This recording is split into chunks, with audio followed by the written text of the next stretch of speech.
عليكم ورحمة الله وبركاته. معلومة wanaagsan meel kasta joogtaan insha Allah maanta waxaynu ka hadli doonaa bawaasiirka ama baabasiirka waxa afka qalaad lagu dhaho bailis ama hemorrhoids.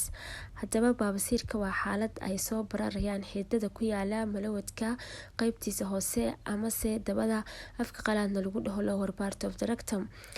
ku dhawaad waxaa la qiyaasaa 50% dadka daadoodu ay ka weyn tahay 50 sano jir inay isku arkaan ama ay u badan yihiin xanuunkani ama xaaladani ee loo yaqaano hemorrhoidska ama bawaasiirka.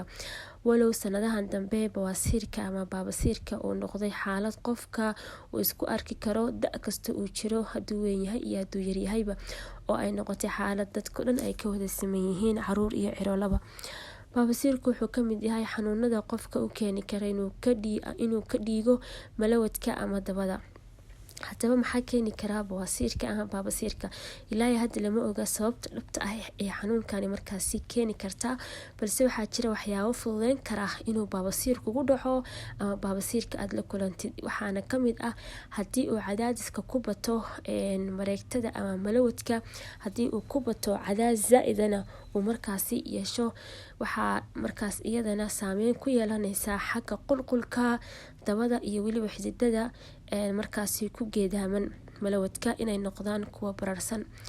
xaaladaha ku fududeyn kara qofka inuu ku dhaco bawaasiir ama baabasiir waxaa ka mid ah qofka inuu dhaawac kasoo gaaro mindhicirada, oo haddii dhaawac uu kasoo gaaro mindhicirada waxaa markaasi ay u tahay calaamad in baabasiirku markaas sabab noqon karo, oo sababtiisa ay noqon karto dhaawacaasi kasoo gaaray bawaasiirka.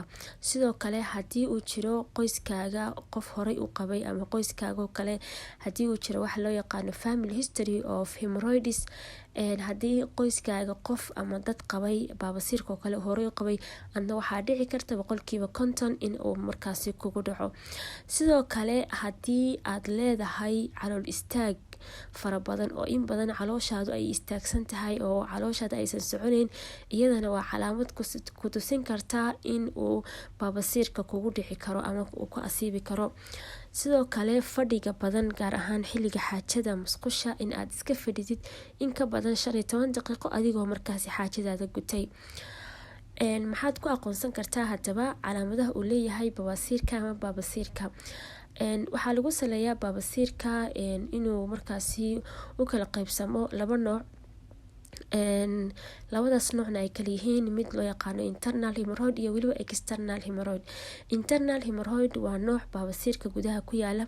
noocani wuxuu ku dhex yaalaa gudaha malawadka, inta badan ma ahan kuwa markaasi muuqda, lagumana arko wax calaamada, laakiin waxa ay soo gaaraan dhaawac oo qofku wuxuu isku arki karaa inuu qofku markaa isku arko dhiig aan la socon, xanuun gaar ahaan xilliga xaajada, ama qofka inuu isku arko inay kasoo muuqato baabasiirka marinka malawadka wax xanuunan aysan markaasi la soconin.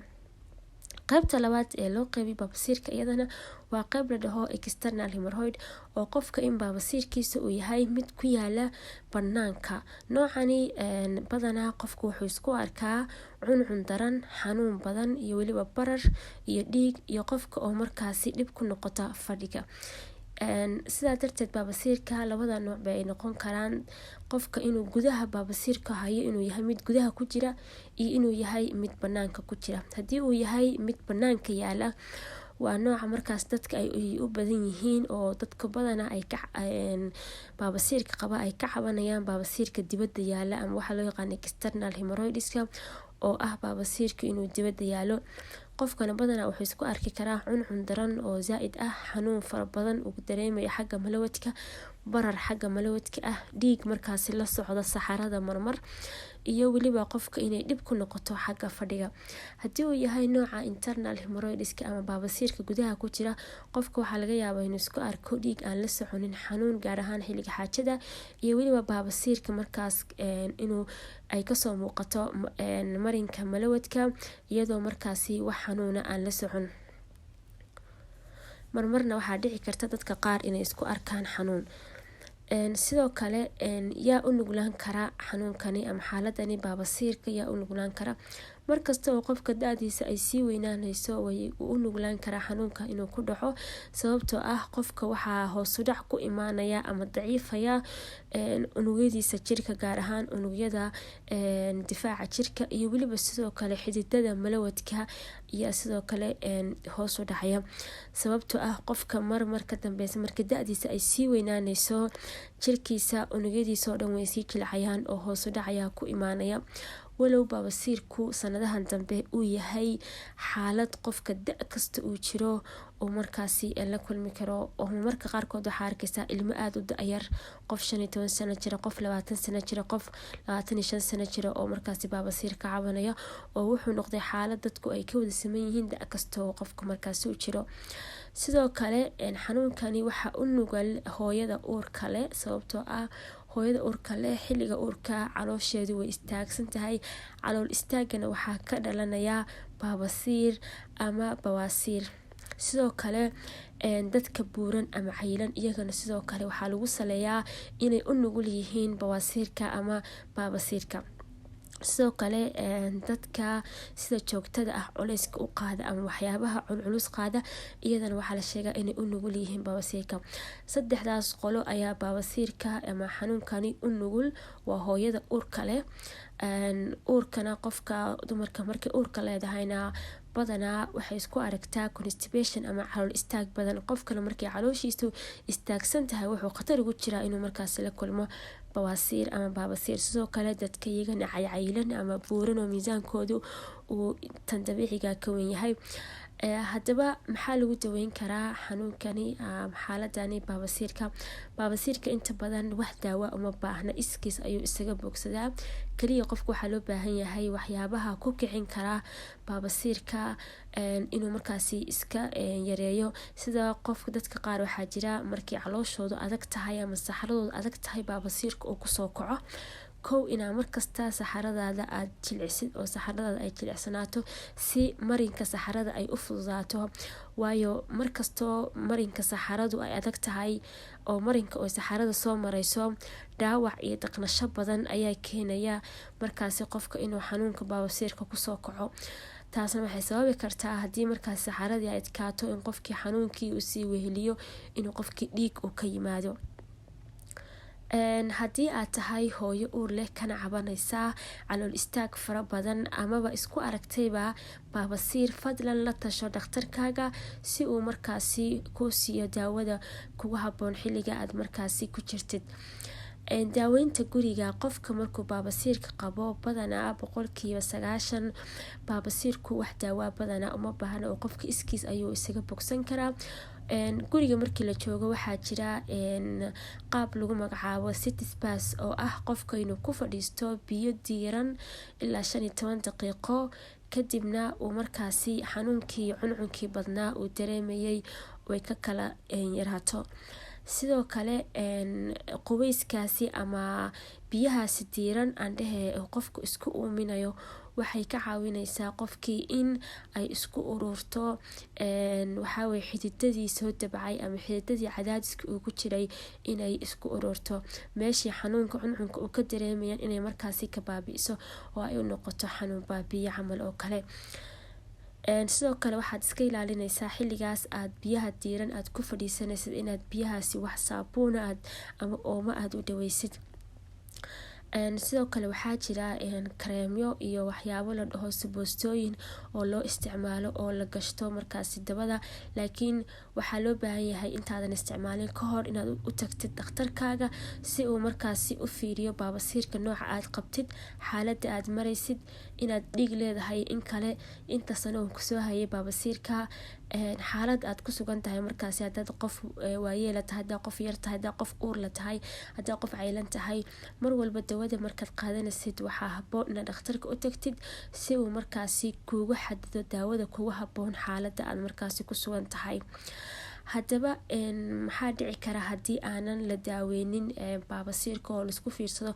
kow waxaa dhici karta qofka inuu ku dhaco dhiig yari, waxaa loo yaqaano anemia, sababtoo ah qofka uu dhiig baxaya, baabasiirka badanana dhiig bax ayuu leeyahay, qofka dhiig badan buu isku arkaya xagga dabada, taasna waxay keenaysaa qofka inuu isku arko anemia.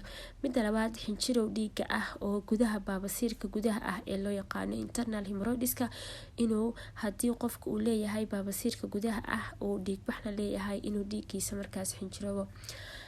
sidee uga hortagi karnaa baabasiirka? kaba soo qaad baabasiir waa qabtaa, laakiin waxaa lagu baahanyaa inaad ka hortagtid mar walba intuusan kugu dhicin ka hor.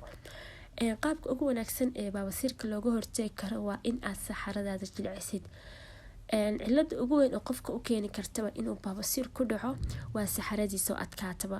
marka saxarada inay adkaato waa inaad ka hortagtaa, oo wax saxaradii kaa caawin inay jilicsanaato waa inaad isticmaashaa, oo marinka ay soo mareyso saxarada inay u noqoto mid jilicsan si adigana aysan kuu daqninin. dadka qaar waxaa dhici karta markii saxaradooda adkaato in marinka saxarada ay soo mareyso ay dilaacdaba, oo qofkii boog ay meeshii ku yeelato, hadhowtina xanuun iyo cuncun ay ku sababto. haddaba si aad uga hortagtid in saxaradaas ay adkaato, kow waxaad sameysa waa inaad cunada ay ku badan tahay fiberiska aad isticmaashaa, oo marar kasta cunooyinka ay fiberiska ku badan yihiin aad isticmaashaa. fiberisku waa qeyb kamid ah carbohydrateska, marka markasta ku dadaal cuno fiber leh oo carbohydrateska kamid yihiin inaad markaas isticmaashid si calooshaada u jilicsanaato. sida digirta oo kale waa noocyada ugu fiican oo qofka markaasi ka caawin karta in calooshiisa jilicsanaato. khudaarta sidoo kale babayga qofka waxaa u fiican in calooshiisa ay jilicsanaato, xanuunka badanna ay ka bi'iso, oo saxarada markuu soo mareyso ay jilic u noqoto. sidoo kale waxaa iyadana meesha ka maqneen boorashka, isna wuu fiican yahay. boorashka, digirta, babayga, tufaaxa, khudaarta oo dhan noocyadaas way fiican yihiin qofka inuu isticmaalo. strawberryga xataa wuu fiican yahay, laakiin waxa aada loo amaanay waa babayga, boorashka iyo digirta. sidoo kale qodobka labaad ee ka caawin kara inay saxaradaada jilicsanaato waxaa waaye biyo badan inaad cabtid maalintii, ilaa 6 koob ilaa 8 koob oo biyo ah waxaa wanaagsan inaad cabtid.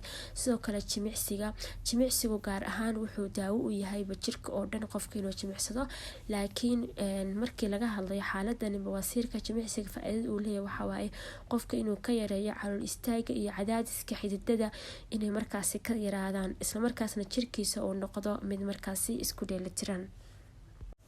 mawduucani maanta intaasuu ka egahay saaxiibayaal. haddii aad waxun ka faa'iiday la wadaag asxaabtoona sii shargaray. haddii aad nagu cusub tahay nagu soo bir, waa fili inaad ka faa'iidi doontid barnaamijyada aynu soo gudbina. haddii aad horey noola joogteen nagu caawi laagta si ay noogu noqoto dhiirigelin. wassalaamu calaykum waraxmatullaahi wabarakaatu.